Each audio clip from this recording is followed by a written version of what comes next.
Welcome to your channel Tripitak. आज हम लोग फिर से स्टार्ट लेने जा रहे हैं चैप्टर 4 हिस्ट्री क्लास 6।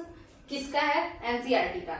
अब ये बुक क्या है, इसका नाम तो आप अगर पिछला वाला वीडियो देख रहे होंगे तो आपको पता होगा, वैसे हम फिर से बता देते हैं। इस वाले चैप्टर का नाम है what books and burials tell us, मतलब किताब और कब्र क्या हमें बताते हैं। तो जाहिर सी बात है, पहले किताब पढ़ लेते हैं। तो किताब के बारे में, ऋग्वेद के बारे में, इसमें आपके एनसीईआरटी में ऋग्वेद के बारे में अच्छे से उसमें डिस्कशन है। वेद को पढ़ के हम लोग ये जानने का कोशिश किए हैं कि ऋग्वैदिक सोसाइटी कैसा था, कैसे लोग थे, किसका महत्व था। तो हम उसमें बताए हैं कि घोड़ा का बहुत ज्यादा महत्व था, काऊ का था, फिर बछड़े का था, उसके अलावा और किसका था, चैरियट का था। ठीक है, तो ये सारा चीज हम लोग समझ चुके थे। पिछला वाला वीडियो भी मतलब आपको या तो इंड बटन पे मिल जाएगा, इंड बटन मतलब वीडियो के लास्ट में मिल जाएगा, आई बटन पे, यहाँ हम लोग मतलब डाल देंगे वहां पे। ठीक है, चलिए स्टार्ट करते हैं। तो यहाँ पे हम लोग शुरू करते हैं। लाइक, सब्सक्राइब और शेयर ये सब आप लोग खुद से समझ लीजिए। वॉर से स्टार्ट करते हैं। देखिए, बात आता है, बात को समझिएगा। अगर आप लोग ये वीडियो अभी देख रहे हैं, पिछला नहीं देखे हैं, तो हम थोड़ा बहुत तो यहाँ पे लेकर के समझाने का कोशिश करेंगे, मगर एक ही बात बार बार अगर हम समझाएंगे तो वीडियो लंबा जाएगा। और अगर इस चैनल को कोई रेगुलर फॉलो कर रहा होगा तो उसको बहुत ज्यादा इरिटेशन होगा। तो अगर आप इस चैनल पे नए हैं तो आप पिछला वीडियो पहले देखिए, इस चैप्टर का कम से कम पिछला वीडियो देखिए, उसके बाद फिर आप इस वाले वीडियो पे आइए। चलिए वॉर की बात करते हैं। अगर हम वॉर की बात करते हैं तो आप खुद बताइए, युद्ध किस चीज के लिए होता है? युद्ध प्रॉपर्टी के लिए होता है। वॉर किसके लिए होता है? प्रॉपर्टी के लिए। अच्छा, तो प्रॉपर्टी आप बताइए, प्रॉपर्टी क्या? हर किसी के लिए प्रॉपर्टी अलग अलग है। हर इंसान के लिए, पर्सन टू पर्सन, उसका क्या उसके लिए सबसे ज्यादा जरूरी है वो चेंज होते रहता है। यहां तक कि खुद के लिए भी, कभी आपके लिए कोई इंसान बहुत ज्यादा इंपॉर्टेंट होगा, तो कभी पैसा बहुत ज्यादा इंपॉर्टेंट होगा, कभी कोई सामान बहुत ज्यादा इंपॉर्टेंट होगा। तो वो अलग अलग फेज में इंसान का खुद का भी इंपॉर्टेंस या नीड्स बदलते रहता है कि अभी ये बहुत ज्यादा जरूरी है, अभी ये बहुत ज्यादा जरूरी है। ठीक है, चलिए, तो एक तो खुद इंसान का ही प्रॉपर्टी का जो कॉन्सेप्ट है, या प्रायोरिटी का जो कॉन्सेप्ट है। प्रायोरिटी मतलब कौन मेरे लिए सर्वोपरि है ना। तो वो हर टाइम पीरियड पे कभी कोई बहुत ज्यादा इंपॉर्टेंट, कभी कोई बहुत ज्यादा इंपॉर्टेंट। जैसे कभी कोई इंसान तो कभी पैसा तो कभी कुछ और। ठीक है, तो ये चीज है। फिर दो अलग अलग इंसान से कंपेयर कीजिए, तो दो अलग अलग इंसान का भी केस क्या है, तो फिर वहां पे तो और ज्यादा डिफरेंसेस देखने को मिलेगा। किसी के लिए पैसा पे ही बात अगर हम लोग करें तो किसी के लिए सोना क्या है, बहुत जरूरी। उसको लगता है कि गोल्ड से ज्यादा बढ़िया प्रॉपर्टी तो कुछ है ही नहीं। मान के चलिए एक इंसान है जो फार्मर है, और फार्मर, छोटा फार्मर, ठीक है, छोटा फार्मर जो सही में फार्मर है। देखिए, पता है गांव में बड़े बड़े लोग जिनके पास बहुत सारा बीघों में जमीन होता है, वो लोग अपने आप को फार्मर कहते हैं।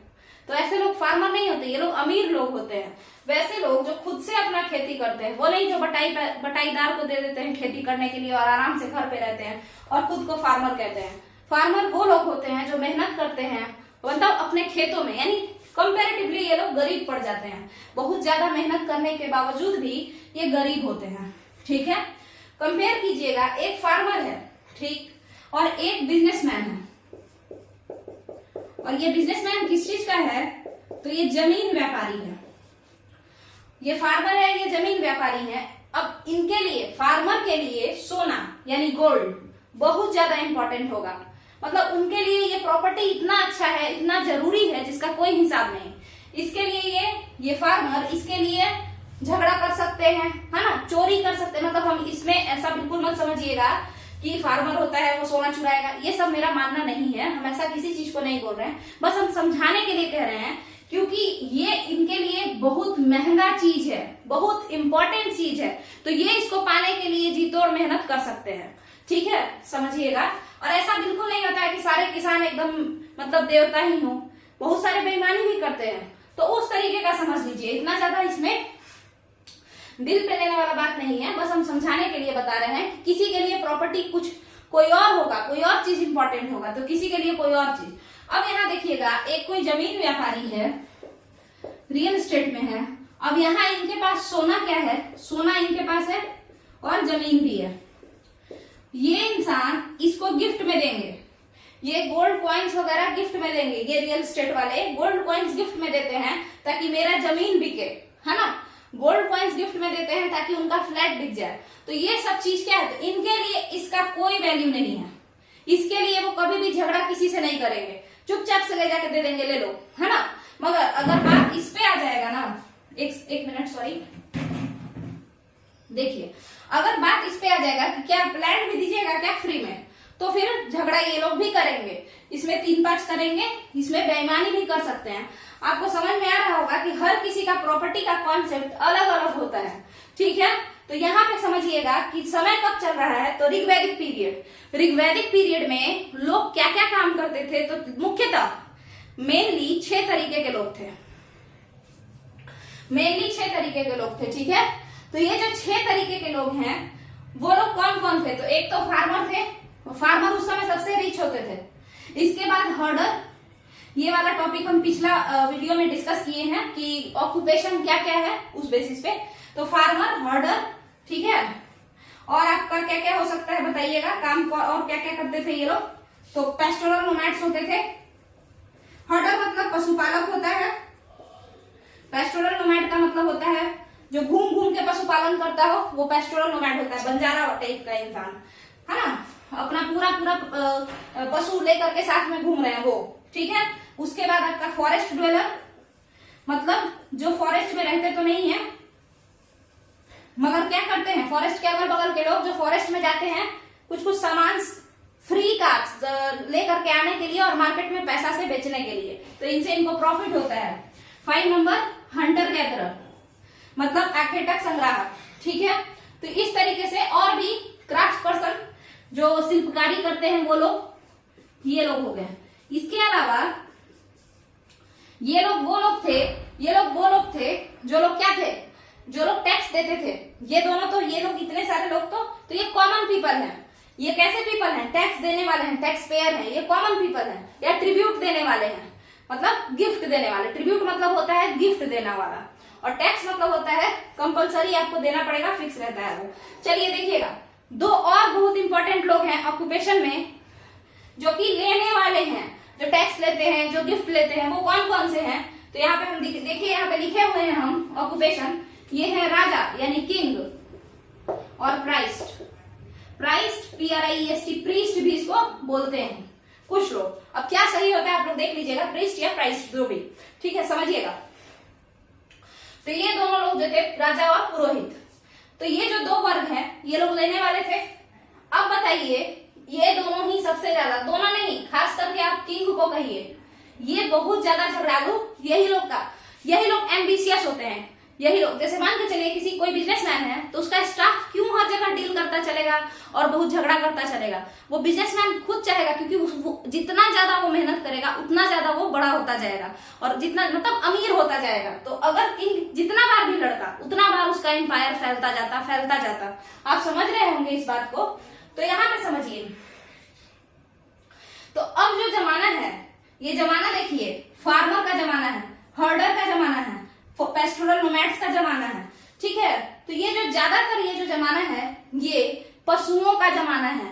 मतलब अगर अर्थव्यवस्था की बात करें, इकोनॉमी की बात करें, जिस तरीके से आज का इकोनॉमी का अगर आप बात करेंगे तो आज का जो जमाना है वो किस पे बेस्ड है, कंप्यूटर एज पे बेस्ड है। सब चीज कंप्यूटर से ही चल रहा है। अगर आप कुछ भी खोले हैं, मान के चलिए एक एग्जांपल लीजिए कि अगर हम एक ट्यूशन खोलते हैं, ठीक है, अपने गांव के पास, अब वहां पे खोलते तो वहां पे सूद से 15 बच्चे पढ़ने आते। मगर अभी जब हम यूट्यूब से जुड़े हैं तो भले ही अभी सब्सक्राइबर कम है मगर कम से कम 1500 से 2000 लोग अब तक देख चुके हैं।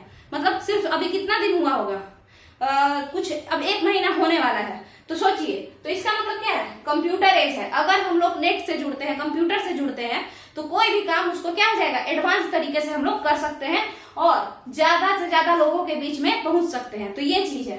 तो उसी तरीके से ये फार्मिंग तो बिना पशु के भी हो सकता है, मगर ये फार्मर अगर पशु को, मतलब इन फार्मर्स को अगर एनिमल प्रोवाइड किया जाए तो और ज्यादा बेहतर होगा, ठीक है। तो एनिमल ही अर्थव्यवस्था का, इकोनॉमी का मेन आधार थे, मेन बेस थे। तो समझिए, ये एनिमल का जमाना है, लैंड से ज्यादा एनिमल का जमाना है। क्यों? क्योंकि उस समय भूमि बहुत ज्यादा था, पॉपुलेशन काफी कम। तो जब कोई भी चीज बहुत ज्यादा होता है तो उसके लिए झगड़ा नहीं होता है, जब कोई चीज कम होता है और लोग ज्यादा होते हैं तब झगड़ा होता है। ठीक है, चलिए तो देखिएगा यहाँ पे देखिएगा कि जो झगड़ा होता था, ऋग वैदिक पीरियड की बात कर रहे हैं हम, उत्तर वैदिक नहीं, मतलब लेटर वैदिक पीरियड नहीं, ऋग वैदिक पीरियड की बात कर रहे हैं। यहाँ पे जो झगड़ा होता था ये बेसिकली किस चीज के लिए होता था? तो गाय के लिए या फिर कहिए कैटल्स के लिए। ठीक है, गाय से आप लोग अब कहिएगा कि अब इससे पशु को फार्मर्स को क्या फायदा होगा? तो बताइए, जहां गाय होगी वहां पे बैल नहीं होगा। मतलब समझिए इस बात को कि ऐसा हो सकता है कि कोई अगर माता पिता हो तो उसका सिर्फ लड़का ही लड़का, मतलब ह्यूमन में ही लड़का लड़की दोनों होगा ना, तभी तो मम्मी पापा ऐसा कुछ कॉन्सेप्ट बनेगा, नहीं तो सिर्फ पापा पापा या मम्मी मम्मी रहेगी। समझिए, तो अगर गाय होगा, लिखा क्या रहता है? गाय के लिए युद्ध होता था। मगर इसका क्या मतलब है? इसका मतलब है कि फार्मर्स को कौन देगा? हल कौन चलाएगा? गाय थोड़े हल चलाएगी, मतलब बुलक काट रहता है ना, तो यहाँ पे आपका जो हल में जो जाएगा वो बैल जाएगा, ऑक्स। तो ये हो गया। तो इन्हीं लोगों के लिए झगड़ा चलता था। ठीक है, इतना ज्यादा ये लोग इंपॉर्टेंट थे, झगड़ा इनके लिए इतना ज्यादा होता था कि युद्ध को, वॉर को आपके ऋग्वैदिक पीरियड में पता है किस नाम से बोला जाता था? ध्यान से सुनिए, गविष्टि। ये वाला जो बात है ये एनसीईआरटी में नहीं लिखा हुआ है, बट आपको बता दें कि वॉर को गविष्टि बोला जाता था। समझ में आया होगा आपको? चलिए, यानी गाय के लिए ही युद्ध होता था। Battle for cattle. चलिए, इसके बाद अगर हम लोग समझते हैं कि बैटल फॉर कैटल करवा ली है, इसके अलावा और क्या क्या कारण था वॉर का? और क्या क्या कारण होता था वॉर का बताइए? तो सबसे मेन कारण होता था कैटल। कैटल से इसको भी फायदा, कैटल से हर्डर को भी, पशुपालक है ये, इससे ही ये मिल्क प्रोडक्ट निकाल करके बेचेगा और बाकी सब चीज करेगा। ठीक है, कैटल से इसको भी फायदा, और ये लोग भी चाहे तो कैटल का मदद ले सकते हैं। समझ में आ रहा है? तो समझिए, और सबसे ज्यादा टैक्स कौन देगा? फार्मर्स। सबसे अमीर पहले कौन होता था? फार्मर्स। अब सबसे गरीब है, बट पहले सबसे अमीर थे। चलिए, तो यहाँ पे जो बात है कि वॉर किसके लिए हो रहा है? तो सबसे ज्यादा तो गाय, इतना ज्यादा गाय के लिए, मतलब यहाँ पे झगड़ा हो रहा है कि वॉर का नाम ही गविष्टि रखा गया है। समझ में आ गया होगा आपको? अब क्या है, अब और किस किस चीज के लिए? तो देखिए, पावर के लिए, मतलब पावर के शोकेस करने के लिए, मतलब पावर दिखाने के लिए।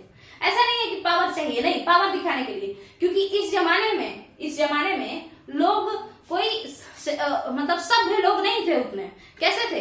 ट्राइबल टाइप के थे, आदिवासी आदि मानव टाइप के थे थोड़े से, तो उस ट्राइबल माइंडसेट के थे। तो अपना अपना ग्रुप, अपना अपना कबीला, हर एक कबीला अपने आप को बहुत महान योद्धा समझ दिखाने का कोशिश करता था कि हम तो बहुत ही महान है, हम लोग, हमारा जो ग्रुप है बहुत महान है, और जानबूझ के किसी और पे अटैक कर दिए। तो एक ये भी कारण था। और नॉर्मली भी ऐसा देखने को मिलता है, जैसे अभी रशिया यूक्रेन है, तो उसमें भी क्या हो रहा है?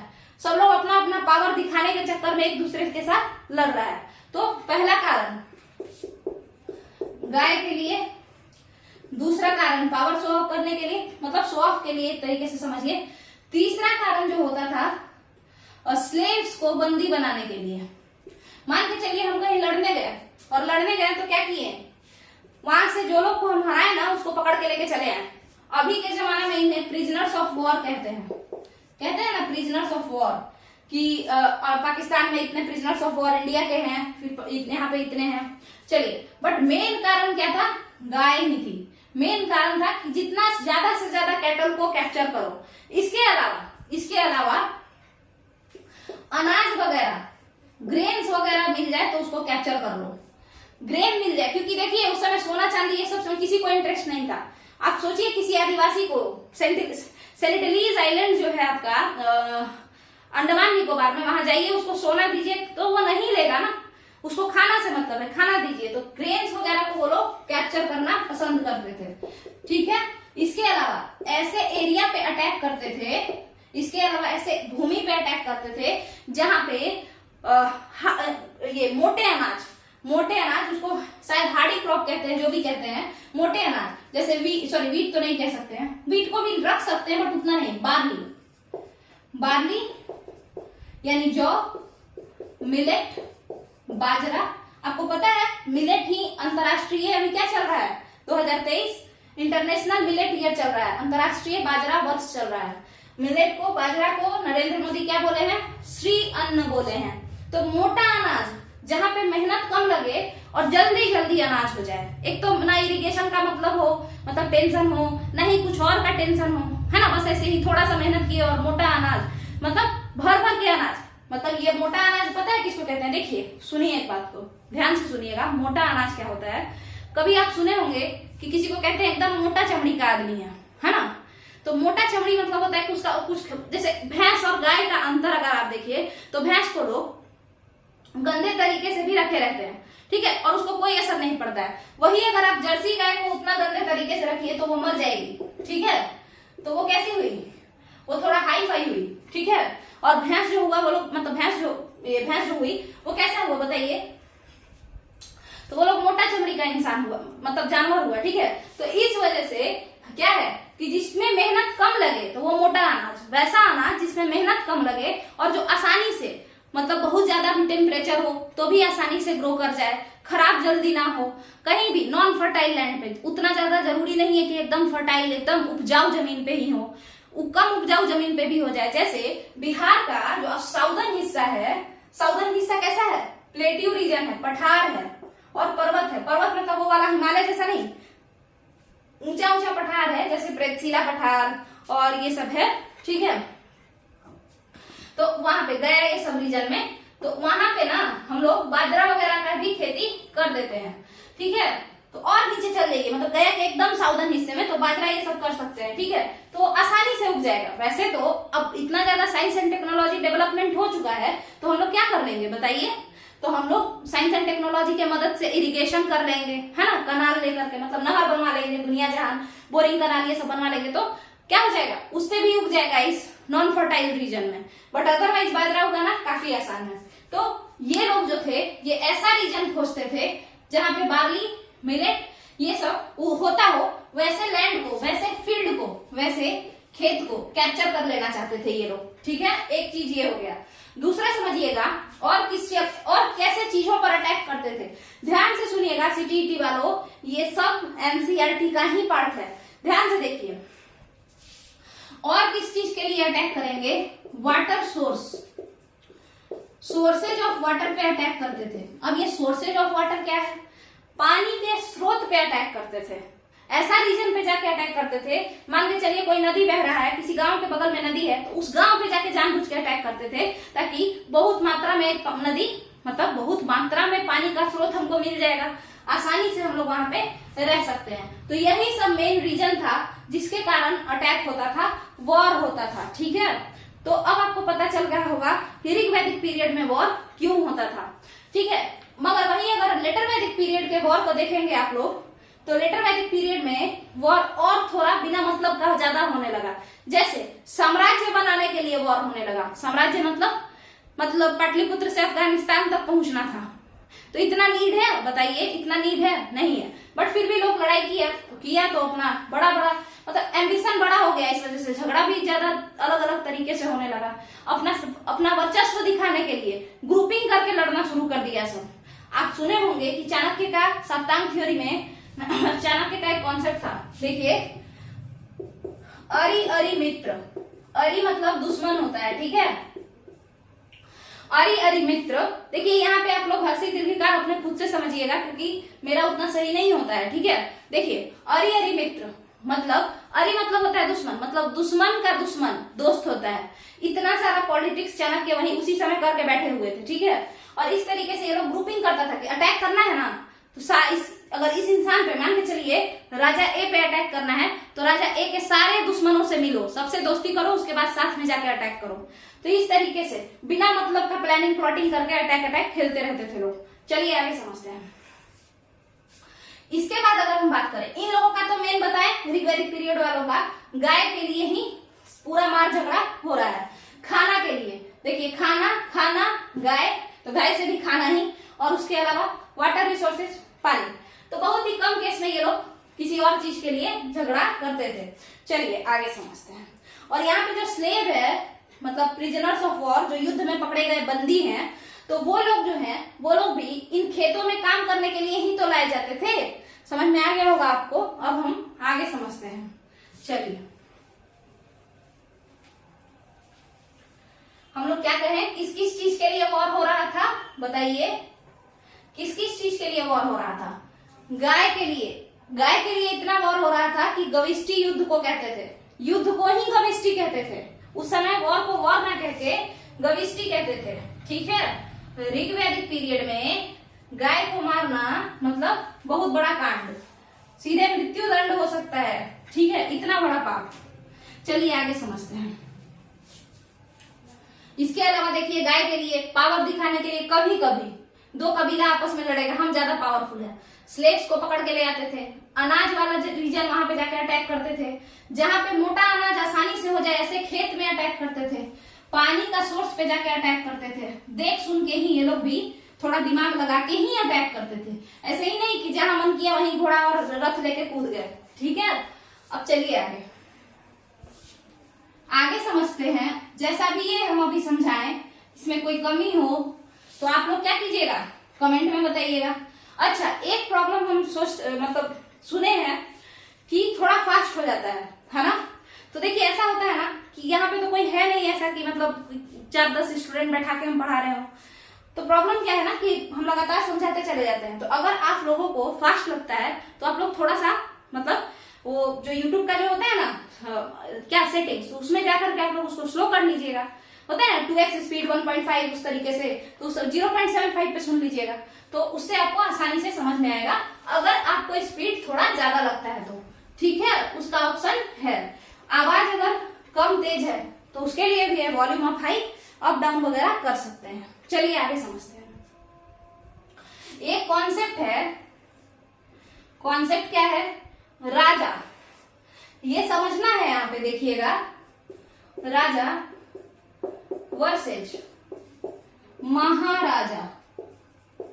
अब ये क्या है इसको समझते हैं।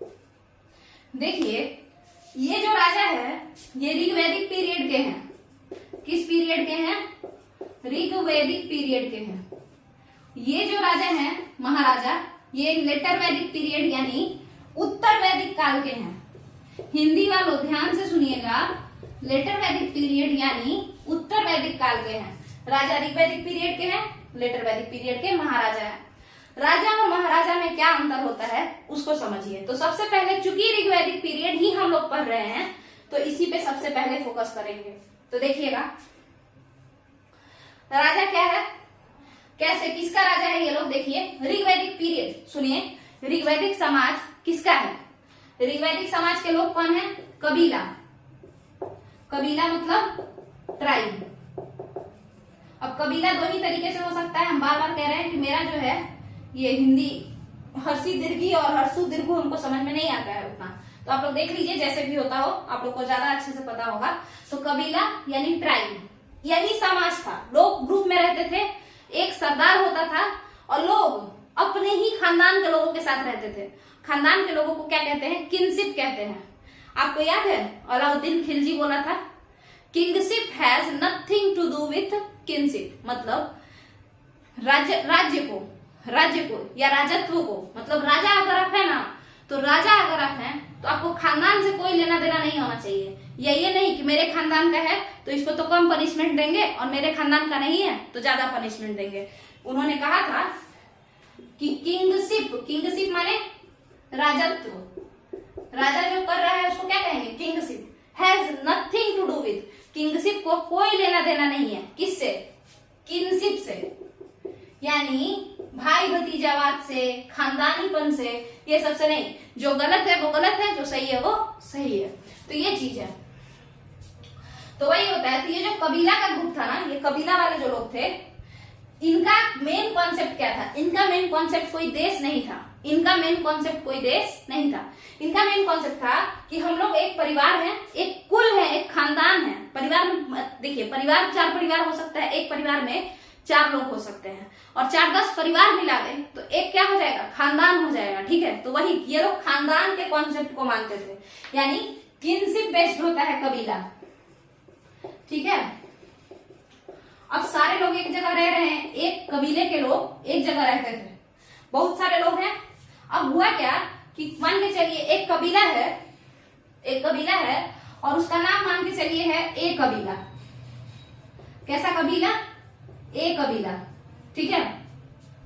तो कबीला ए जिसमें सब एक खानदान के लोग हैं, ठीक है। और इधर वो आज इनको क्या हुआ, उनको लग रहा है कि कोई हम लोग पे अटैक कर देगा, तो इसीलिए ये लोग क्या करेंगे, आपस में जाकर के मिलेंगे सब लोग, और अपने में से जो सबसे बलवान होगा, जो सबसे बुद्धिमान होगा, मतलब जिसमें स्ट्रेंथ ज्यादा होगा और जो ज्यादा वाइज होगा ना, उसको ये लोग कहेंगे। इसमें एक इंसान है, मान के चलिए इस कबीला में एक इंसान है, उसका नाम है राम, ठीक है। तो राम जो है वो बहुत तेज है, चालाक है, साथ के साथ बहुत ही ज्यादा क्या है बताइए जरा, वो क्या है बहुत ज्यादा, तो बहुत ही ज्यादा बलवान है, बहुत ताकतवर है। तो इस राम को कबीला ए के लोग, सारे लोग कहेंगे कि देखो अटैक होने वाला है, तो तुम मेरे लीडर हो, मेरे मतलब तुम इस कबीला के लीडर हो, यानी तुम क्या हो, राजा हो। चलिए ठीक है, तो राजा हो किस चीज के लिए, वॉर टाइम के लिए। किस चीज के लिए, वॉर टाइम के लिए, मतलब युद्ध के समय तुम मेरे राजा हो राम, ऐसा कह रहा है ये सारा लोग एक जगह इकट्ठा होकर के। आपको नहीं लग रहा है थोड़ा सा इलेक्शन टाइप का? तो आप कह सकते हैं कि हाँ ये लोग थोड़ा बहुत आपस में राय विचार करके करते थे, तो कह सकते हैं कि हाँ थोड़ा बहुत, ऐसा नहीं है डेमोक्रेसी चल रहा था, मगर कहीं ना कहीं कह सकते हैं कि हाँ, क्योंकि लोग क्या कर रहे थे, आपस में मिलजुल करके जो सबसे ताकतवर है उसको डिसाइड कर ले रहे थे, ठीक है। मगर यहाँ पे भी क्या होता होगा, जो लोग ज्यादा पावरफुल है वो चार लोग को खरीद लेता होगा, सुनो अब जो होगा अगर यहाँ पे झगड़ा, तो मेरा मतलब हमको लीडर बनाना सब मिलजुल करके। बट बेसिकली ज्यादातर केस में ज्यादा अंदर जाने का जरूरत ही नहीं है। देखिए, छोड़िए इस बात को, एक कबीला है जिसमें एक राम है जो सबसे ताकतवर है, सबसे बुद्धिमान है, उसी को लीडर घोषित किया गया। कब? जब युद्ध का समय आएगा तब, ठीक है। उस समय जैसे युद्ध का समय आ गया है तो सब लोग मिल करके कहेंगे राम तुम लीड करो, तुम आगे आगे चलो, हम लोग पीछे से लड़ेंगे, ठीक है। तो अभी के लिए ये राम क्या हो गया, राजा हो गया, ठीक है। अब बताइए ये राजा किसका है, ये राजा किसका है, किसी एरिया का है? नहीं है। कौन से एरिया का है? किसी एरिया का नहीं है, ये अपने कबीला के लोगों का होगा, ये अपने कबीला के लोगों का राजा है, और वो भी अभी के अभी इलेक्ट हुआ है, अभी कुछ देर पहले, अटैक होने से पहले, ठीक है। तो कबीला के लोगों का राजा है, मतलब जन का राजा है। किसका राजा है? जन का। जन मतलब लोग, तो अपने लोगों का राजा है ये, ठीक है। तो ये हो गया राजन, इसीलिए ये क्या कह रहा है, राजा या राजन। चलिए इसके बाद क्या है, ये किस समय के लिए राजा है, युद्ध के समय में। तो आप सुने होंगे इन लोगों को योद्धा सरदार भी कहते हैं क्या, योद्धा सरदार या वॉरियर चीफ, वॉरियर चीफ कहते हैं, कहा जाता है ना योद्धा, योद्धा माने युद्ध, युद्ध के समय जो लड़ता है वो योद्धा सरदार। चलिए तो ये हो गया, तो जन का राजा क्या कहलाएगा, राजन। किस समय ऐसा होता था कि कबीला वाले खुद से वॉर के समय में एक सबसे ताकतवर को इलेक्ट कर लेते थे कि तुम राजा हो इस युद्ध के लिए, तो ऋग्वैदिक पीरियड में, यानी इलेक्शन जैसा कुछ कॉन्सेप्ट था, तो था डायरेक्ट डेमोक्रेसी जैसा कुछ नहीं दिख रहा है, सभी लोग एक साथ मिल करके बैठे तुम राजा हो इस युद्ध के समय में। मान के चलिए अगर अगला युद्ध हुआ, एक बार और हुआ क्या कि एक दिन और अटैक हुआ, बट एक दिन और अटैक हुआ, मगर आज राम उतना ताकतवर नहीं है। उस दिन अगली बार जब अटैक हुआ तो राम उतना ताकतवर नहीं है, राम बीमार है, तो किसी और को राजा बना करके उसको आगे आगे लेके जाएंगे, और वो उस समय राजन कहलाएगा। और वो राजा किसका होगा, क्या किसी एरिया का होगा, क्या किसी क्षेत्र का होगा? नहीं होगा, वो अपने लोगों का राजा है, वो अपने लोगों द्वारा इलेक्टेड राजा है। ठीक है, आपको समझ में आ गया है। तो ऋग्वैदिक पीरियड में समझिएगा इस बात को, बहुत इंपॉर्टेंट है ये। राजा नरेंद्र मोदी किसके राजा हैं? राजा तो वैसे नहीं कह सकते, बट कह भी सकते हैं, डेमोक्रेसी में पीएम ही तो राजा होता है। तो देखिए नरेंद्र मोदी जो है भारत के राजा हैं, भारत के लोगों के नहीं है, भारत के राजा हैं। एग्जाम्पल के तौर पर समझिए, अच्छे से समझ में आएगा। एक बात बताइए, यहाँ पे कितने लोग ऐसे होंगे अगर आप लोग देखते हैं तो, ठीक है, अगर आप लोग को ये समझ में आ रहा है तो वीडियो को लाइक कीजिए, शेयर कीजिए। वैसे समझ में नहीं आ रहा है तो ध्यान दीजिए, जरूर समझ में आएगा। चलिए आइए यहाँ पे देखिए नरेंद्र मोदी भारत के राजा हैं। मतलब क्या हम लोग के नहीं है, भारतीय के नहीं है? तो नहीं है। कैसे, ऐसा कैसे हो सकता है? तो देखिए आप लोग के घर में, कई सारे लोगों के घर में कुछ लोग विदेश काम करने गए हुए होंगे। तो विदेश काम करने गए हैं तो वो नरेंद्र मोदी क्या उनका कुछ मतलब वहां तक कंट्रोल कर सकते हैं? उनको नहीं कर सकते हैं। समझ में आया? और वही अगर कोई विदेशी यहाँ पे आके काम कर रहा है, कोई विदेशी, मान के चलिए कोई जॉन डिसूजा है, ठीक है, और ये डिसूजा साहब जो हैं ये इंडिया में आके काम कर रहे हैं, तो इनको नरेंद्र मोदी के द्वारा बनाया गया, नरेंद्र मोदी जो भी लॉ और रेगुलेशंस बनाएंगे वो सारा डिसूजा को फॉलो करना पड़ेगा। जबकि डिसूजा यूएसए के हैं, फिर भी फॉलो करना पड़ेगा। समझ में आया? तो नरेंद्र मोदी किसके राजा ज्यादा हैं? किसी इंसान के हैं। और मान के चलिए नेहा, ठीक है, और ये अगर विदेश जाके काम करे तो फिर वहां पे विदेश में इंडिया आने पे फिर से इसको मानना पड़ेगा। क्या, किस चीज को मानना पड़ेगा? यहाँ के नियम कानून को मानना पड़ेगा। मगर विदेश में, यूएसए में, इसको इंडिया का कानून मानना पड़ेगा? नहीं मानना पड़ेगा। ठीक है, तो समझिएगा कि नरेंद्र मोदी, इसका मतलब है कि नरेंद्र मोदी किसके हैं? किसके राजा हैं? इंडिया के राजा हैं। तो जो भी इंडिया में आएगा, चाहे वो विदेशी हो या फिर इसी देश का हो, सबको नरेंद्र मोदी का बात तो मानना ही पड़ेगा। इसका मतलब है नरेंद्र मोदी कहाँ के राजा हुए? तो देश के राजा हुए। यानी अब इसको एकदम ये मत समझ लीजिएगा कि हम मोनार्की का बात कर रहे हैं। राजा मतलब पीएम, डेमोक्रेसी में पीएम ही तो राजा होता है, प्रेसिडेंट ही तो राजा होता है। तो इस तरीके से तो ये देश है, ये देश के क्या हुए? हेड हुए एक तरीके से समझिए तो। ठीक है, समझ में आ गया होगा कि नरेंद्र मोदी किसके हेड हुए? देश के। जो भी इस देश में आए, चाहे वो विदेशी ही क्यों ना हो, नरेंद्र मोदी का बनाया गया कानून को फॉलो करना पड़ेगा। ठीक है, चलिए, तो ये देश के राजा हुए। देश मतलब किसी क्षेत्र के राजा हुए। मगर जो लोग ऋग्वैदिक पीरियड में राजा होते थे ना, वो देश के राजा नहीं होते थे, वो लोगों के राजा होते थे। एग्जाम्पल के तौर पर समझिए, मान के चलिए एग्जाम्पल के तौर पर समझाते हैं। देखिए, मान के चलिए कि हम लोग क्या किए कि हम सारे हिंदू लोग एक धर्म गुरु को चूज किए। जैसे अभी एक बागेश्वर धाम बाबा फेमस चल रहे हैं, तो बागेश्वर धाम बाबा क्या किए कि उनको सब लोग आजकल बहुत ज्यादा मान रहे हैं, हिंदुइज्म में बहुत ज्यादा उन पे बिलीफ है। ठीक है, तो उनको हम लोग चूज किए। अब वो इंडिया के हैं, मगर वो इंडिया के हेड नहीं है। सब लोग इंडिया में उनको नहीं मानते हैं, मगर कोई भी हिंदू जो लोग हैं, ज्यादातर, मतलब सारे तो नहीं मानते हैं, मगर ज्यादातर जो हिंदू हैं वो उनको अपना हेड मान रहे हैं। तो वो बागेश्वर धाम वाले बाबा जो हैं, वो किसको, मतलब वो कैसे हेड हैं? वो लोगों के हेड हैं या फिर किसी देश के हेड हैं? बताइए आप। लोग के हैं, यानी जन के हैं। और कौन से जन के?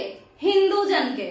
ठीक है, समझ में आ गया होगा। तो हिंदू मान के चलिए कि एक पूरा कबीला, हिंदू कबीला, तो उसके जो जन हुए, मतलब हिंदू कबीला यानी हिंदू जन, उसके हेड कौन हुए? बाबा बागेश्वर धाम। ठीक है, अब उनका नाम क्या है मेरे ध्यान में नहीं है, तो बागेश्वर धाम बाबा। ठीक है, अब मान के चलिए उसी तरीके से मुस्लिम कबीला एक है, धर्म है बट मुस्लिम मान के चलिए कबीला। अब वो लोग जाकिर नायक शायद है, उनको हेड मानते होंगे, बहुत सारे लोग उनको पसंद करते होंगे, हम एग्जाम्पल दे रहे हैं। तो उनके लिए उनके हेड कौन हुए? उनके लिए अब जाकिर नायक साहब जो हैं वो किसके हेड होंगे? बताइए आप। वो किसके हेड हैं? लोगों के हैं। कुछ लोगों के लिए वो हेड हैं, ना कि किसी देश के हेड हैं। ठीक है, तो ये ऋग्वैदिक काल के राजा हुए। इनको लोग ही खुद से बनाए हैं कि आप उनको हेड कीजिए, आप उनको लीड कीजिए। ये भी ऋग्वैदिक काल के राजा हुए। ये कबीला दूसरा कबीला का राजा हुए, जाकिर नायक साहब, और बाबा बागेश्वर धाम ये दूसरे कबीला के राजा हुए। ठीक है, समझ में आया? तो ये दो लोग हुए। अब बताइए कि क्या ये नरेंद्र मोदी से मैच कर रहे हैं? नरेंद्र मोदी जो है वो किसी कबीला के राजा नहीं है, ये एक देश के राजा हैं। इस देश में चाहे इनके लोग हों, चाहे बाबा के लोग हों या फिर जाकिर नायक के लोग हों, इस देश में चाहे बाबा के लोग हों या फिर जाकिर नायक के लोग हों, सारे लोग कौन से कहे जाएंगे? सारे लोग को किसका कानून मानना पड़ेगा? नरेंद्र मोदी का। और अगर नहीं मानना है तो फिर विदेश चले जाइए, कहीं और जाके बस जाइए। ठीक है, समझ में आया? तो नरेंद्र मोदी साहब क्या हुए? महाराजा हुए। ये कब किस जमाने में? उत्तर वैदिक लेटर वैदिक पीरियड में जब राजा अपने आप को वंशानुगत बना लिया, या जब राजा ऐसा कहने लगा कि हम लोगों के राजा नहीं हैं, पूरे साम्राज्य के राजा हैं, इस साम्राज्य में, इस एरिया में जो भी आएगा हम उस सबके राजा हैं, ना कि किसी एक कबीले के राजा हैं। तो ऐसा राजा महाराजा कहलाया, क्योंकि वो एक बड़े एरिया पे कंट्रोल कर रहा था। और उस बड़े एरिया में तो कई सारे कबीला के लोग थे, ना कि किसी एक कबीला के सरदार थे या किसी एक कबीला था, कोई एक कबीला नहीं, कई सारे कबीला थे। जैसे यहाँ देखिए, हिंदू लोग हो गए, मुस्लिम लोग हो गए, क्रिश्चियन लोग हो गए। ठीक है, तो ये सबों के लिए हेड कौन है? नरेंद्र मोदी। क्योंकि ये हेड किस चीज को कर रहे हैं? ये कंट्रोल किसको कर रहे हैं? एक देश को, एक क्षेत्र को, ना कि किसी कबीला को। समझ में आया आपको? तो चलिए, अब ये लोग जो थे, अब इसी पे अब नरेंद्र मोदी को ही बना करके और इन लोगों को बना के हम थोड़ा समझाने का कोशिश करेंगे। अब बताइए, इन लोगों का कैपिटल होगा क्या? इनके पास राजधानी होगा क्या? इनके पास या इनके पास? नहीं होगा। कैसे नहीं होगा उसको समझिए, देखते हैं। देखिए यहाँ पर कैसे नहीं होगा इनके पास राजधानी, तो देखते हैं। हम कंपेयर किससे कर रहे हैं? हम राजा ऑफ ऋग वैदिक पीरियड को कंपेयर कर रहे हैं राजा ऑफ लेटर वैदिक पीरियड से। देखिए, उत्तर वैदिक काल के राजा और ऋग वैदिक काल के राजा को कंपेयर कर रहे हैं। तो देखिएगा यहाँ पे, ये दोनों ऋग वैदिक काल के हैं, ये दोनों ऋग वैदिक काल वाले हैं, और मोदी जी ये उत्तर वैदिक काल टाइप के हैं। ठीक है, उत्तर वैदिक पीरियड के। ठीक है, देखिए अब बताइए, इन लोगों का कोई कैपिटल होगा, कोई महल होगा बनाने का जरूरत है? महल बनाने का जरूरत है? बताइए। तो नहीं जरूरत है। पूछिए कैसे? मान के चलिए कि बाबा बागेश्वर धाम के लोग अचानक से सारे के सारे बाबा बागेश्वर धाम के जितने भी लोग हैं, सभी लोग नेपाल चले जाते हैं। ठीक है, सभी लोग नेपाल चले जाते हैं, मतलब बाबा बागेश्वर धाम को मानने वाले, उनको अपना लीडर मानने वाले सभी लोग नेपाल चले जाते हैं। तो फिर क्या होगा? बाबा बागेश्वर धाम भी साथ के साथ नेपाल चले जाएंगे, क्योंकि वो लीडर किसके हैं? लोगों के हैं, इस देश के लीडर नहीं है। तो फिर कैपिटल का क्या जरूरत, मतलब घर का, महल बनाने का क्या जरूरत? तो महल नहीं बनेगा। तो बताइए, ऋग्वैदिक राजा का महल बनेगा क्या? नहीं बनेगा। ठीक है, नहीं बनेगा उसका महल, क्योंकि वो तो लोग के साथ साथ चलता जाएगा और चेंज भी होता जाएगा। आप लोग देखते हैं कई बार रिलीजियस लीडर, कभी कोई चलता है, जैसे कभी निर्मल बाबा चलेंगे, कभी अभी ये चल रहे हैं, है ना। तो लोगों के मन में जो जिसके प्रति श्रद्धा ज्यादा हो जाए वो लोग चलता है। चलिए, या यूं कह लीजिए कि जो ज्यादा पावरफुल हो गया, जो उससे भी ज्यादा बुद्धिमान हो गया, जो उससे भी ज्यादा शक्तिशाली हो गया, तो अगली बार वो हेड बनेगा। समझ में आ रहा होगा आपको? चलिए, तो महल का क्या जरूरत है? लोग जहां जाएंगे, बाबा यानी जो लीडर हैं, उस कबीला के जो लीडर हैं, वो साथ के साथ चले जाएंगे। ठीक है, उसी तरीके से मान के चलिए सारे मुसलमान दुबई चले गए, तो दुबई चले गए तो जाकिर नायक भी कहाँ चले जाएंगे? दुबई। तो क्या उनको यहाँ पे इंडिया में पैलेस बनाने का जरूरत है? नहीं है। इंडिया में महल का क्या जरूरत है? ये लोग इंडिया के राजा थोड़े हैं, क्षेत्र के राजा थोड़े हैं, ये तो लोगों के मन के राजा हैं, लोगों के मन में रहते हैं, या लोगों के द्वारा एक तरीके से चुने हुए हैं कि हाँ आप अभी लीड कीजिए। ये चेंज भी हो सकते हैं, इनसे भी अच्छा अगर कोई फिलोसोफर टाइप का, जो मुसलमानों का फिलोसोफर, तो वो लोग अगर आ जाए तो फिर वो उनको हेड मान लेंगे। आप समझ रहे हैं इस बात को? आगे समझिएगा। अभी इनको धर्म लेके मत चलिए, कबीला मानिए कि एक अलग ट्राइब है, एक अलग ट्राइब है। चलिए आगे समझते हैं। तो महल का जरूरत नहीं है। जिसका महल ही नहीं होगा उसका राजधानी क्या होगा? क्योंकि लोग तो इधर उधर जाते रहते हैं, तो कहीं एक जगह रहेंगे तब तो वहां पे कैपिटल बनेगा। मान के चलिए कुछ हिंदू भारत में है, कुछ नेपाल में है, कुछ यूएसए में भी बैठे हैं, तो अलग अलग जगह के लोग हैं, तो एक कैपिटल आप हिंदुओं का कैसे बना सकते हैं? कबीला अभी हम बोल रहे हैं, बार बार ध्यान दीजिए, हिंदू कबीला हम लेके चल रहे हैं, तो हिंदू कबीला का लोग, ट्राइब का लोग सारे जगह फैला हुआ है, तो आप एक जगह कैपिटल कैसे बना सकते हैं? तो इसीलिए इन लोगों के पास कोई कैपिटल नहीं था। और राजा के पास पावर कब आता था? मतलब जब आप फिलोसफी यहाँ पे समझिए, राजा को जब युद्ध करना होता था ना, बस उसी समय पावर होता था कि तुम आगे आगे चलो। उसके बाद राजा कुछ राजा जैसा नहीं रहता था, वो एक नॉर्मल इंसान जैसा रहता था। ठीक है, कुछ हाँ थोड़ा हिस्सा कुछ ज्यादा ले लेता था, युद्ध में जितना भी सामान मिलता था उसमें से कुछ हिस्सा राजा रख लेता था, कुछ पुरोहित को दान स्तुति के तौर पर दे दिया जाता था। वैसा पैसा का कह के कहिए कि जो भी सामान, क्योंकि पहले पैसा नहीं था, जो भी सामान ऋग्वैदिक पीरियड में युद्ध के समय, वॉर के समय मिलता था ना, तो उसमें से कुछ राजा, वो राजा जो वॉर के समय बना है राजा, वो अपने लिए रख लेता था, और कुछ पुरोहित को दान स्तुति के तौर पर, मतलब दान में दे दिया जाता था। फिर क्या होता था, कुछ से यज्ञ करवाया जाता था, यानी सैक्रिफाइस। सैक्रिफाइस माने जैसे घी का यूज करके, अनाज का यूज करके, ये सब पूजा पाठ के लिए। और फिर बचा कुचा जो है वो लोगों में बांट दिया जाता था, बाकी कबीला के बाकी लोगों में बांट दिया जाता था। ठीक है, समझ में आ रहा होगा आपको कि किस तरीके से चल रहा है यहाँ पे। तो महल नहीं है, राजधानी नहीं है, पैसा भी आपस में बांट लिए। तो बताइए, पैसा ही जब नहीं है तो प्रोटेक्ट किस चीज को करें? ना महल है, ना कैपिटल है, ना पैसा है, आपस में मिलजुल के बांट के रहना है। तो प्रोटेक्ट किससे करना है? किसी से नहीं। तो जब प्रोटेक्शन ही किसी से नहीं चाहिए, तो बताइए कि क्या आर्मी का जरूरत है क्या? तो आर्मी नहीं है। आर्मी का जरूरत ही क्या है? सब लोग आपस में बांट के खा रहे हैं, तो कोई ना अमीर, ना कोई गरीब, ना ही कोई एक महल है जहां पे जाके अटैक करके पैसा लेके आएंगे। तो इसीलिए प्रोटेक्शन नहीं चाहिए, प्रोटेक्शन नहीं चाहिए, तो आर्मी भी नहीं चाहिए। सेना का क्या जरूरत है? तो यहाँ पे परमानेंट आर्मी रहेगा? नहीं रहेगा, परमानेंट आर्मी नहीं रहेगा ऋग्वैदिक पीरियड में। समझ में आ रहा होगा आपको? परमानेंट आर्मी की जरूरत ही नहीं है ना, तो नहीं रहेगा। तो लोग ये जो लड़ने जाते हैं साथ में, तुम राजा बनो, चलो पीछे पीछे लड़ते हैं, ये लोग क्या कहलाएंगे? ये ट्रेंड आर्मी नहीं है, ये मिलिशिया कहलाएंगे, यानी भीड़ है ये। चलो कलछुल बेलना कुछ भी लेके चलो लड़ने चलते हैं, ऐसे। ठीक है ना, कि उनको तोप चलाना कोई सिखाया है, ये ट्रेंड नहीं है, ऐसे ही है। ऋग्वैदिक पीरियड वाले जो लोग लड़ते थे ना ट्राइब आपस में, तो वो लोग ट्रेंड नहीं होते थे, वो कोई धनुष बाण लेके सीखने नहीं जाते थे, वो मिलिशिया होते थे। मिलिशिया मतलब होता है भीड़, मतलब बस ऐसे ही लड़ने चले गए, वैसा। चलिए, तो आर्मी का कोई जरूरत नहीं है, आर्मी नहीं है। यहाँ देखिए, मोदी जी का एक क्षेत्र है, उनको पता है, ये मोदी जी कौन है? अभी ये लेटर वैदिक, उत्तर वैदिक काल के राजा हैं। उत्तर वैदिक काल का राजा कैसा होता था? तो उसका क्या होता था? क्षेत्र होता था। उत्तर वैदिक काल के राजा का क्षेत्र, एरिया पे वो राज करता था, किसी जनपद पे राज करता था, किसी एरिया पे वो राज। जनपद मतलब वो जन जहां पे अपना पैर रखते हैं उसी को जनपद कहते हैं। जन मतलब लोग जहां पे अपना पैर रखते हैं, तो किसी एरिया पे ही ना पैर रखेंगे धरती पे, तो वो पूरा एरिया उस राजा के अंदर जो आएगा तो वो महाजनपद कहलाएगा, और वो महाराजा कहलाएगा। और चूंकि वो जनपद पे राज कर रहा है, जो भी इंसान उस जनपद के अंदर आएगा, उस एरिया के अंदर आएगा, उसको उस महाराजा का बात मानना पड़ेगा। तो अब इसका एरिया फिक्स है, लेटर वैदिक वालों का एरिया फिक्स था। तो जब एरिया फिक्स था तो जाहिर सा बात है घर भी बनाएंगे ना, क्योंकि हमको पता है कि हमको पटना में ही रहना है, तो घर बना लेते हैं। चलिए, अब ये भी पता है कि यहीं से लोगों को कंट्रोल करना है, तो पूरा साम्राज्य के जो बीच वाला हिस्सा होगा वहां पे जाके कैपिटल बना लेंगे। तो कैपिटल बना लिए।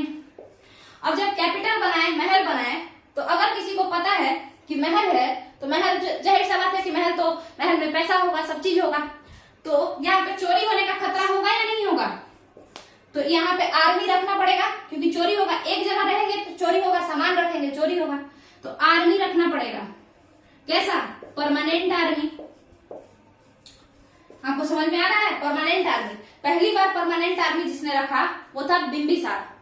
बिंबिसार हर्यक डायनेस्टी का, हर्यंका डायनेस्टी वाला या हर्यक वंश वाला बिंबिसार, इसीलिए उसको श्रेणिया या श्रेणिक कहा गया। चलिए आगे समझते हैं। तो आर्मी परमानेंट इनके पास होगा। उसके अलावा ये जो राजा लोग हैं, ये क्या कर रहे हैं? युद्ध से मिला हुआ माल आपस में बांट ले रहे हैं, और क्या कर रहे हैं? थोड़ा बहुत अगर किसी को मन है तो इनको होता है ना कि तुम हमको प्रोटेक्ट किए हम लोगों को, तो लो थोड़ा सा तुम मेरे तरफ से गिफ्ट ले लो, ठीक है, ये काम कर रहे हैं। बट ये कहेंगे कि हमको इतना बड़ा कैपिटल को संभालना है, मेरा महल का साज सज्जा भी हमको देखना है, मतलब महल में पैलेस जो है मेरा डेकोरेटेड होना चाहिए, ये सब अपना शर्ट पैंट कोट पैंट जो भी हमको है, मतलब शेरवानी वगैरह जो राजा लोग पहनते हैं वो सब हमको संभाल के रखना है। मतलब मेंटेन करने के लिए इन लोगों को क्या चाहिए? रेगुलर पैसा चाहिए। आर्मी को पैसा देने के लिए भी रेगुलर पैसा चाहिए। तो इसीलिए रेगुलर पैसा अगर चाहिए तो गिफ्ट तो आपको कोई रेगुलर देगा नहीं, जबरदस्ती ही आपको कोई रेगुलर पैसा देगा। तो इसीलिए ये लोग टैक्स लेना शुरू कर दिए। कौन? उत्तर वैदिक काल के राजा, क्योंकि इस पूरे के पूरे एरिया को उनको गवर्न करना था, कंट्रोल करना था, तो इसीलिए वो लोग टैक्स लेना भी शुरू कर दिए हैं। आप लोग देख सकते हैं कि राजा जो कि ऋग्वैदिक पीरियड में थे, जो लोगों के दिल पे राज करते थे या लोगों के राजा थे, और उत्तर वैदिक पीरियड के राजा जो कि क्षेत्र पे राज करते थे, एरिया पे राज करते थे, तो वो लोग कितना ज्यादा अलग थे। अब एक बात समझिए, ये जो राजा थे, हमने कहा शुरू में ही कि राम अगर पतला दुबला हो गया, राम अगर बीमार पड़ गया और दोबारा अगर अटैक हो गया, तो अगली बार कोई और योद्धा सरदार बन जाएगा, कोई और राजा बन जाएगा लीड करने के लिए वॉर में। मगर यहाँ पे ये जब लेटर वैदिक पीरियड है, इसको मिटा देते हैं। लेटर वैदिक पीरियड में राजा, उत्तर वैदिक काल में राजा किसी क्षेत्र का है। राजा कहाँ का है? क्षेत्र का है। तो जब राजा क्षेत्र का है तो ये इसके पास अब महल भी है, एक एरिया है प्रॉपर जहां से इसको टैक्स मिल रहा है। अब आप खुद बताइए, कोई इंसान जब ऐसे पोस्ट पे चला जाएगा तो क्या वो चाहेगा कि अब हम महल छोड़ करके चले जाएं? क्या वो चाहेगा कि अगर हम वीक हो गए हैं या हम बेवकूफ हैं, हमसे कोई ज्यादा काबिल है, तो हम अपना पूरा सीट, अपना बना बनाया महल, बना बनाया पैसा सब छोड़ के उसको दे के चले जाए? नहीं चाहेगा ना। इसीलिए ये राजा लोग, उत्तर वैदिक काल वाले राजा लोग, क्योंकि प्रॉपर्टी इतना सारा बन गया, तो ये लोग खुद को क्या बोल दिए कि हम अब जो राजत्व होगा यानी जो मोनार्की होगा वो कैसा होगा? हेरिडेटरी होगा, मतलब अनुवांशिक होगा। अब राजा का बेटा ही राजा बनेगा, ठीक है, चेंज नहीं होगा। और चेंज करना है तो फिर रिवॉल्ट करना पड़ेगा, उसको मारना पड़ेगा राजा को, ठीक है। तो अब जो है कॉन्सेप्ट राजा का कैसा हो गया? अनुवांशिक हो गया या हेरिडिटी वाला हो गया। राजा का जो पोस्ट था वो हेरिडेटरी बेस्ड हो गया, ठीक है। तो अब राजा का बेटा ही राजा बनेगा, ऐसा हिसाब किताब हो गया, ठीक है। अब एक और बात समझ लीजिए, ये पूरा खत्म हो गया। मेरे हिसाब से आप लोग को समझ में आ गया होगा कि मौर्य साम्राज्य के राजा और ऋग्वैदिक पीरियड के राजा, या मौर्य साम्राज्य को मतलब ऐसा मत समझिएगा कि सिर्फ मौर्य साम्राज्य, अब जितना भी राजा देखे होंगे सब में यही तो होता था कि राजा कैसा होता था? उसका बेटा ही राजा बनेगा, है ना। ऐसा नहीं कि कोई और काबिल है तो वो राजा बन जाएगा, ठीक है। तो जितने भी राजा लोग, नॉर्मल जिस राजा को हम लोग जानते हैं वो ऐसे ही थे, जिनके पास महल था, जिनके पास कैपिटल था, जिनके पास पैसा था, सब चीज था। देखिए, पैसा को भी कैपिटल कहते हैं, पूंजी को, बट ये कैपिटल राजधानी और वो कैपिटल पैसा, प्रॉपर्टी। तो ये राजा जो है हम लोग जिसको जानते थे वो ऐसे राजा हैं जिनके पास सब चीज था। और ये राजा कौन है? ऋग्वैदिक पीरियड वाले। ये तो योद्धा सरदार हैं, बस युद्ध के समय के लिए राजा डिक्लेयर किए जाएंगे, ठीक है। तो मेरे हिसाब से हम इसको अच्छे से समझाए हैं, कंपेयर करके भी समझाए हैं। अगर आप लोग को नहीं भी समझ में आया होगा तो अगर फास्ट लगा होगा तो थोड़ा स्लो कर लीजिएगा, और अगर नॉर्मल पेज पे लग रहा होगा तो इसको 1 से 2 बार सुनिएगा, ये अच्छे से समझ में आ जाएगा। सीटीईटी वालों आप लोग तो खास करके समझिएगा, ठीक है, क्योंकि क्वेश्चन पूछ सकता है ना, कंपेयर करवा देगा। पूछा भी है आपके एनसीईआरटी में, क्वेश्चन है कि थोड़ा सिंधु सभ्यता के राजा से इस वाले राजा को कंपेयर करो, तो थोड़ा मौर्य साम्राज्य के राजा से इस वाले राजा को कंपेयर करो, ऋग्वैदिक वाले को। तो आप लोग को कंपेयर करना पड़ेगा ना। देखते हैं कितना बड़ा बड़ा ऑप्शन दिया रहता है उसमें। चलिए आगे समझते हैं। इसके बाद अगर हम ये तो समझा दिए वॉर और राजा ये सब, इसके बाद क्या बचा है? तो यहाँ देखिए, words to describe people. Describe यहाँ पे गलत लिखा हुआ है, थोड़ा सा बुझाइए। हाँ, अब ठीक है। डिस्क्राइब पीपल, यहाँ पे क्या है? देखिए, लोगों का नाम कैसे कैसे पड़ता है, और लोग का नाम, इंसान का नाम नहीं बोल रहे हैं कि वो मतलब इंसान, एक इंसान नहीं, ग्रुप का नाम कैसे कैसे पड़ता है। तो आप जान सकते हैं कैसे कैसे। एक जो काम कोई करता है तो सबको एक साथ कह देंगे कि किसान वर्ग है ये। उसी तरीके से जो लोग पढ़ाता है सबको एक साथ कह देंगे टीचर है ये, है ना।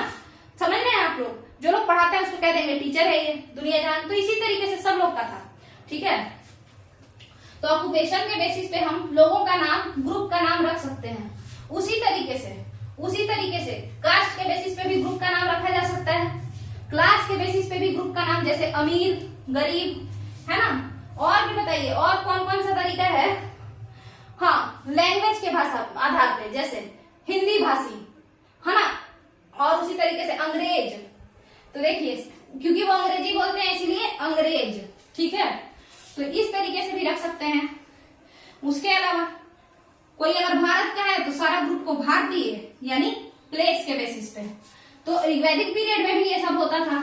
जैसे देखिएगा ध्यान से थोड़ा, जैसे यहाँ पे देखिए कि कैसे वर्ड डिस्क्राइब क्या करते थे पीपल को।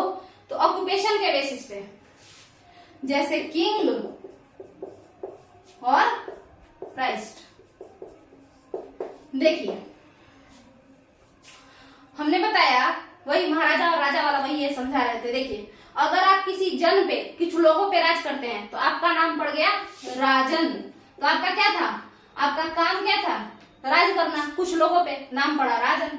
उसी तरीके से आपका क्या काम था, पढ़ाना, पढ़ाई करवाना, है ना। तो आपका क्या नाम पड़ गया, पुरोहित। नाम क्या पड़ गया, पुरोहित। ठीक है, तो ऑक्यूपेशन के बेसिस पे नाम पड़ गया ना। इसी तरीके से कम्युनिटी का बात किया जा रहा है। तो देखिए ग्रुप ऑफ पीपल को जन कहते हैं, ग्रुप ऑफ पीपल को जन कहते हैं। देखिए लोगों को जन कहते हैं ना, जन मतलब लोग। तो उसी तरीके से कम्युनिटी का नाम पढ़ना शुरू हो गया, जैसे यदुजन, पुरुजन, कुरुजन, कुरुक्षेत्र पुरुजन, ये सब आपको पता होगा, है ना। तो ये जो जितने भी एक यदुवंशी कबीला है और उसके जितने भी लोग हुए सारे के सारे यदुजन कहलाएंगे। और सुनिएगा, इन्हीं लोग को विस भी कहा जाता था, विस कहा जाता था। ये भी कम्युनिटी का कलेक्टिवली नाम दिया जाता था। जैसे एग्जांपल यदुविस, मतलब इच्छा है यदुजन कहिए, इच्छा है तो यदुविस कहिए। पुरुविस, उसी तरीके से कुरुविस, ये सब आप कह सकते हैं। देखिए यहां से कनेक्ट कीजिए थोड़ा, आप देखते होंगे कितने लोग इसी विश से एक टाइटल आया है, कितने लोग यदुवंशी टाइटल यूज करते हैं, है ना। इस विश से यदुवंशी टाइटल यूज करते हैं। ठीक है, अब आपको मेरे हिसाब से समझ में आ गया होगा कि ये पूरा एक ग्रुप लोग, सब लोग एक टाइटल यूज करते हैं, यादव लोग, यदुवंशी। ठीक है, इसी विश टर्म से निकल के आया है यदुवंशी। अब मेरे हिसाब से आप लोग को ये समझ में आ गया होगा कि कम्युनिटी के नाम पर या ऑक्यूपेशन के नाम पर कैसे लोगों को नाम दिया जाता था। ठीक है, अब बात करते हैं टाइप्स ऑफ पीपल। तो टाइप्स ऑफ पीपल में कुछ भी नहीं था, वो हम बताए हैं पिछले वाले वीडियो में। देखिए टाइप्स ऑफ पीपल में तो वैसे तो ऑक्यूपेशन के आधार पर हम लोगों को भी बांट देंगे, नाम जब दिए हैं तो उसी तरीके से लोगों को भी बांट देंगे। हर्डर, दुनिया जहान, जो भी है ना। हर्डर माने पशुपालक, तो कोई कुछ और, कोई राजा, तो कोई प्राइस्ट, तो कोई शिल्पकार यानी क्राफ्ट पर्सन, जो मन में है सो। तो ऑक्यूपेशन के आधार पर। बट यहाँ पे देखिए ऋग्वैदिक पीरियड में मुख्यतः लोगों को दो भागों में बांटा गया। आर्य जो है कहां से आए थे, सेंट्रल एशिया से आए थे। कौन बोला, मैक्स मुलर बताया कि सेंट्रल एशिया से आए थे। सेंट्रल एशिया क्या है, देखिए काकी तातुर, देखिए का से कजाकिस्तान, की से किर्गिस्तान, उसके बाद ता से ताजिकिस्तान, तू से तुर्कमेनिस्तान, ता से ताजिकिस्तान, का से कजाकिस्तान, ठीक है, की से किर्गिस्तान, ता से ताजिकिस्तान, ठीक है, फिर तुर्कमेनिस्तान।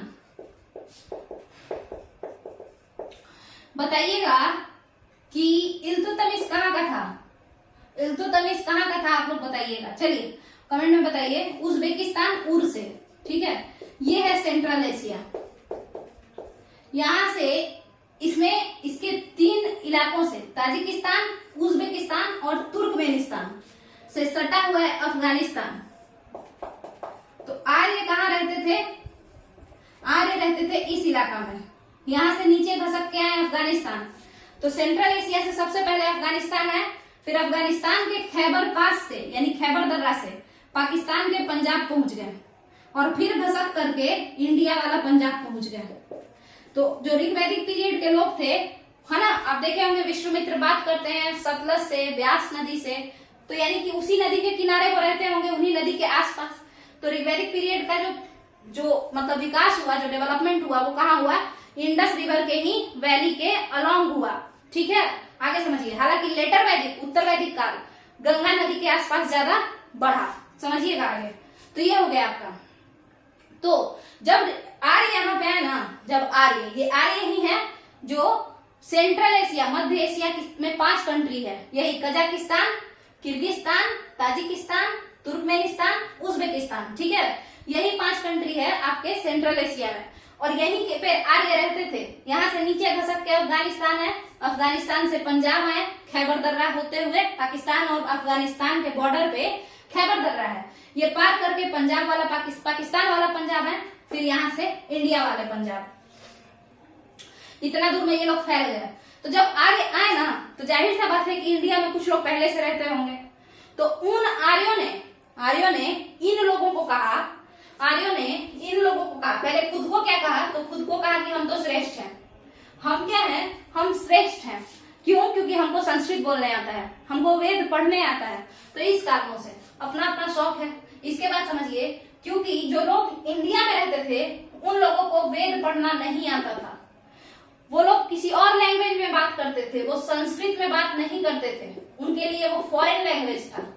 तो इसीलिए ना ही वेद ना ही संस्कृत, तो इसीलिए आर्यों ने इन लोगों को, जो कि एबोरिजिन्स थे, जो यहाँ के मूल निवासी थे इंडिया के, उन लोगों को क्या कह दिया, दस्यु कह दिया, दस्यु। और यही दस्यु बाद में क्या बन गया बताइए, दास बन गया, यानी स्लेव। समझ में आ गया होगा आपको। तो दो टाइप के ही ग्रुप में पहले बांटा गया। ग्रीक वैदिक पीरियड में भी देखिए बंटवारा तो हुआ, ग्रुप पीपल के ग्रुप का बंटवारा हुआ। जो लोग उधर से आए वो खुद को श्रेष्ठ बताएं, क्या ये गलत नहीं था? कोई किसी से, दो इंसान एक दूसरे से श्रेष्ठ कैसे हो सकता है ना? सब लोग एक ही जैसे हैं, ठीक है। तो चलिए, वैसे तो वैदिक पीरियड में आर्यों में खुद का कोई बंटवारा नहीं था कि नीचा कास्ट और ऊपर वाला कास्ट, ऐसा नहीं, अपर कास्ट लोअर कास्ट नहीं था। बट इन लोगों को, जो यहाँ के एबोरिजिन्स थे, जो इंडिया के मूल निवासी थे, इन लोगों को बोल दिया कि ये लोग दस्यु हैं या दास हैं। तो ये दो टाइप के लोग हो गए वैदिक पीरियड में। आते के साथ आर्य बंटवारा कर दिए थे लोगों का। अब आपका बचता है ब्यूरियल्स, यानी कब्र और लैंग्वेज। तो लैंग्वेज में आपको पता है संस्कृत उस समय से हम बोले जा रहे हैं। वैदिक पीरियड का संस्कृत था, और कौन सा संस्कृत, तो वैदिक संस्कृत, जो कि आज के संस्कृत से थोड़ा सा जटिल था, थोड़ा कॉम्प्लिकेटेड था। चलिए देखिएगा, लैंग्वेज में क्या है, कुछ खास बात नहीं है लैंग्वेज में बस यही है कि संस्कृत कैसा भाषा है, तो इंडो यूरोपियन भाषा है। समझ में आया? फैमिली के बारे में बताया कि संस्कृत इंडो यूरोपियन भाषा है, फ्रेंच जो बोला जाता है वो इंडो यूरोपियन भाषा है, स्पेनिश जो बोला जाता है इंडो यूरोपियन भाषा है। तो यही सब, और आपका इंग्लिश इंडो यूरोपियन भाषा है, ठीक है। तो आपको समझ में आ गया होगा। उसमें कुछ नहीं है लैंग्वेज में, ये रटने वाला है, आप लोग देख लीजिएगा, या फिर हम एक छोटा सा वीडियो बना देंगे, आप उसको देख के रट जाइएगा कि मतलब असम जो है, असम में जो असमीज बोला जाता है वो भी इंडो यूरोपियन लैंग्वेज है। उसी तरीके से सेंट्रल पार्ट ऑफ इंडिया है ना, वहां पे ऑस्ट्रो एशियन भाषा बोला जाता है, ठीक है। मतलब ऑस्ट्रेलिया से रिलेटेड कुछ भाषा होगा तो वो बोला जाता है। सेंट्रल पार्ट ऑफ इंडिया माने झारखंड, एमपी, झारखंड का इधर वाला हिस्सा, माने अगर ऐसे झारखंड है तो इधर वाला हिस्सा, और एमपी, और फिर उसके बाद आपका क्या आ जाएगा, उड़ीसा, ये सब, ठीक है, छत्तीसगढ़, इन सारे जगहों पे। इसके बाद अगर हम आपसे बात कर लें कि नॉर्थ ईस्टर्न इंडिया में क्या बोला जाता है, नॉर्थ ईस्टर्न इंडिया माने उत्तर पूर्व क्षेत्र जो भारत का है, वहां पे क्या बोला जाता है, तो उत्तर पूर्व के बगल में क्या है, म्यांमार सटा हुआ है ना, म्यांमार, इससे उत्तर पूर्व नॉर्थ ईस्टर्न इंडिया से म्यांमार सटा हुआ है, और ऊपर में तिब्बत सटा हुआ है। तो यहाँ पे बोला जाता है कि तिब्बतो बर्मन भाषा बोला जाता है कि नॉर्थ ईस्टर्न इंडिया का जो लैंग्वेज है, असमीज को छोड़ करके, चाहे वो मणिपुरी हो, चाहे अरुणाचल प्रदेश का भाषा हो, वो सब जो भी है वो सब तिब्बतो बर्मन लैंग्वेज से निकला है, ठीक है। उसका ओरिजिन किससे हुआ है, तिब्बतो बर्मन फैमिली से। बर्मा माने म्यांमार, ऊपर तिब्बत, तो तिब्बतो बर्मन फैमिली। तो यही है, लैंग्वेज में कुछ खास बात नहीं है। आगे समझिएगा मेगालिथ्स के बारे में, ब्यूरियल्स के बारे में। ब्यूरियल्स को पढ़ते ही ये वाला टॉपिक आप लोग का खत्म हो जाएगा। तो ब्यूरियल्स को समझ लीजिए, उसके बाद ये टॉपिक खत्म, मतलब ये चैप्टर ही खत्म, चैप्टर 4 खत्म हो जाएगा। तो आप लोग एक बार जरा ध्यान से इसको समझिए ब्यूरियल्स को, ठीक है। हाँ, जो लोग भी नहीं सब्सक्राइब किए वो लोग सब्सक्राइब कर लें, पसंद आ रहा है तभी कर लें, है ना। और वैसे तो लोग देख रहे हैं अच्छा खासा, बट सब्सक्राइब उतना नहीं कर रहे हैं। चलिए आप लोग सब्सक्राइब कीजिए। जो फर्स्ट 1000 सब्सक्राइबर्स होंगे, कितने, पहले 1000 सब्सक्राइबर्स, शुरुआती 1000 सब्सक्राइबर्स को हम एक ऐप लॉन्च करेंगे, ऐप बनवाएंगे। उसमें जब मेरा मोनेटाइजेशन हो जाएगा तो उसमें हम बैच लॉन्च करेंगे, बैच लाएंगे। किस किस चीज का बैच लाएंगे, सीटेट का बैच लाएंगे, यही एनसीईआरटी सीरीज वाला, सीडीपी का नहीं होगा उसमें, हम सीडीपी का कोई प्रॉमिस नहीं करेंगे क्योंकि चाइल्ड डेवलपमेंट पेडागोजी वो हम पढ़ा ही नहीं सकते हैं, उसमें मेरा कुछ अच्छा पकड़ नहीं है अभी। तो सीटेट का बैच होगा जिसमें क्या होगा, एनसीईआरटी सीरीज होगा। किस चीज का, तो साइंस का, एसएसटी का, और हो सके तो हम कवर करने का कोशिश करेंगे, हो सके तो मैथ का। ठीक है, इसे इस पे हम स्टार लगा दिए हैं। इसके अलावा वनडे एग्जाम के लिए,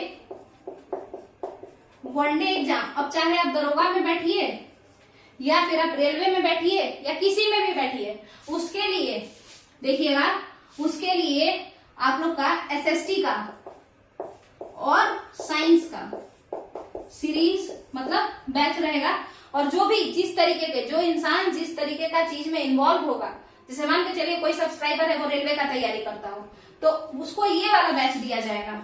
ठीक है, कोई मेरा 1000 सब्सक्राइबर में से कोई एक ऐसा इंसान है जो इसका तैयारी करता हो, एसएससी का एग्जाम दे रहा हो, रेलवे का दे रहा हो, तो उसको वनडे एग्जाम से रिलेटेड लूसेंट मॉडल बेस्ड वो भी चल रहा है, इसी आपका जो चैनल है त्रिपिटक उसी पे चल रहा है उसका सीरीज, आप लोग जाके देखिएगा। तो उसको ये वाला बैच दिया जाएगा वनडे एग्जाम से रिलेटेड। ठीक है, एसएसटी और साइंस का। इसके बाद अगर हम आपसे बात कर लें और क्या है यहाँ पे, तो देखिए ये तो हो ही गया कि वनडे एग्जाम का और ये सीटेट बैच का। अच्छा, ये ना आपको पीसीएस के पीटी में भी काम आएगा, प्रीलिम्स में। और वैसे तो अगर आप एक्सप्लेनेशन वीडियो देखते होंगे तो आप चाहे तो ये मेंस में भी ये सब पॉइंट को लिख सकते हैं। जो लोग पीसीएस वाले हैं हम उनकी बात कर रहे हैं। वैसे तो एनसीईआरटी सीरीज यूपीएससी का भी बेस तैयार करता है। वैसे आगे बढ़ते हैं, तो ये तो हो गया आपका ये सब। इसके बाद और क्या होगा, तो इसके बाद और एक चीज भूल रहे हैं हम, हाँ, स्टेट स्पेशल। क्योंकि अगर हम आपको यहाँ पे पीसीएस का बात कर रहे हैं तो जाहिर सी बात है बीपीएससी से रिलेटेड कोई बात होगा।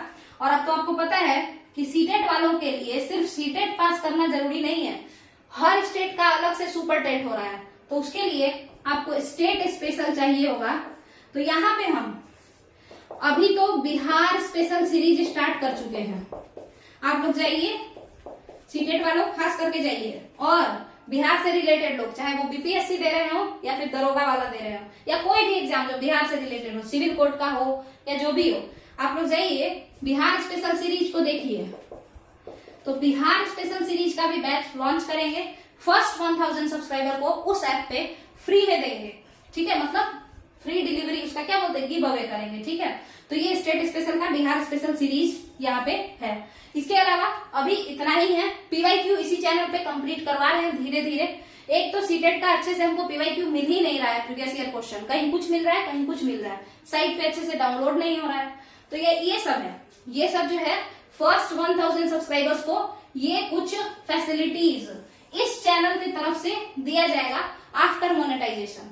तो आप लोग इसको सब्सक्राइब कीजिए, बशर्ते कि अगर आपको सही में पढ़ना है, अगर आपको सही में समझ में आ रहा है, लग रहा है कि हाँ इस चैनल को मतलब ग्रोथ मिलना चाहिए, जो पढ़ा रहा है इंसान वो थोड़ा ढंग का पढ़ा रहा है, तो फिर आप लोग कीजिए। ठीक है, चलिए अब इसके बाद अगर हम आपसे बात करें तो एक ही बचा है और इसमें कुछ समझाना भी नहीं है, मेगालिथ। देखिए कमेंट करके जरूर बताइए कैसा चल रहा है सब चीज, और बताए ना स्लो करने के लिए आप लोग स्लो कर सकते हैं। चलिए देखिएगा, एक ही बचा है। मेगालिथ क्या होता है, इसको हिंदी में महापाषाण कहते हैं।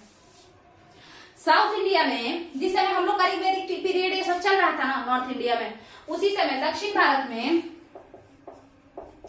एक अलग टाइप का कब्र बनाया जाने वाला। वो कब्र कैसा था, तो अंदर उसको गाड़ दिया जाता था, इंसान को अंदर गाड़ करके, और उसके ऊपर उस मान के चलिए यहाँ पे एक इंसान गड़ा हुआ है, ऐसे करके ऐसे बना देते हैं, लीजिए। अब इसके ऊपर ना बड़ा बड़ा पत्थर रख दिया जाता था, बड़ा बड़ा पत्थर, गोल पत्थर, चौकोर पत्थर, कैसा भी पत्थर चारों तरफ से घेर दिया जाता था। इससे क्या पता चलता था, इसमें पोर्ट होल भी बना दिया जाता था, कईयों में तो छेद भी बनाया रहता था सब। ठीक है, मतलब नीचे अंदर जा सके अगर बाद में किसी और को गाड़ना हुआ तो ये एरिया में। तो देखिए, तो यहाँ पे पहले तो ये समझिए कि ये जो बड़ा बड़ा पत्थर है ना, बड़ा बड़ा पत्थर ये डिमार्केट करता था, मतलब बाउंड्री बताता था कि यहाँ पे मत गाड़ना, यहाँ पे पहले ही से गाड़ा हुआ है कोई। ठीक है, ये तरीके का हिसाब किताब था। तो ये ब्यूरियल का एक स्ट्रक्चर है मतलब कब्रगाह का एक स्ट्रक्चर है। ये बड़ा बड़ा पत्थर से इसका बाउंड्री बनाया जाता था, इसके ऊपर ऐसे रखा रहता था, तो इससे इंसान समझ जाता था कि इधर स्पेस भरा हुआ है। समझ में आया? तो ये जो मेगालिथ है, मेगालिथ यानी महापाषाण, ये क्या है? ये एक ब्यूरियल स्ट्रक्चर है, कब्रगाह का एक स्ट्रक्चर है। ठीक है, तो ये दक्षिण भारत में यही था। इस तरीके का, ये काफी अलग टाइप का था, इसीलिए इस कल्चर को, इस एज में मेगालिथ कल्चर कह दिया गया। इस एज में साउथ इंडियन कल्चर को मेगालिथ कल्चर या मेगालिथ महापाषाण संस्कृति कह दिया गया। महापाषाण मतलब बड़ा बड़ा पाषाण पत्थर। समझ में आ गया होगा? तो आप लोग का जो ये टॉपिक है, कौन सा topic? Chapter 4 class 6 NCERT, sorry chapter 4 class 6 NCERT history खत्म हो गया है यहाँ पे। अगर आप लोग को ये वीडियो पसंद आया है तो आप लोग अपने फ्रेंड ग्रुप में शेयर कीजिए, फेसबुक पे, व्हाट्सएप पे, जहां भी करना है कीजिए। वो नहीं कर सकते हैं तो खुद सब्सक्राइब कर लीजिए चैनल को, लाइक कीजिए, कमेंट कीजिए, बताइए कैसा चल रहा है, और कुछ अगर डिमांड है तो भी बताइए। और हम सोच रहे हैं कि मतलब और भी कुछ आगे हम सोच रहे हैं, आप लोग इस चैनल से जुड़िए। चलिए, थैंक यू।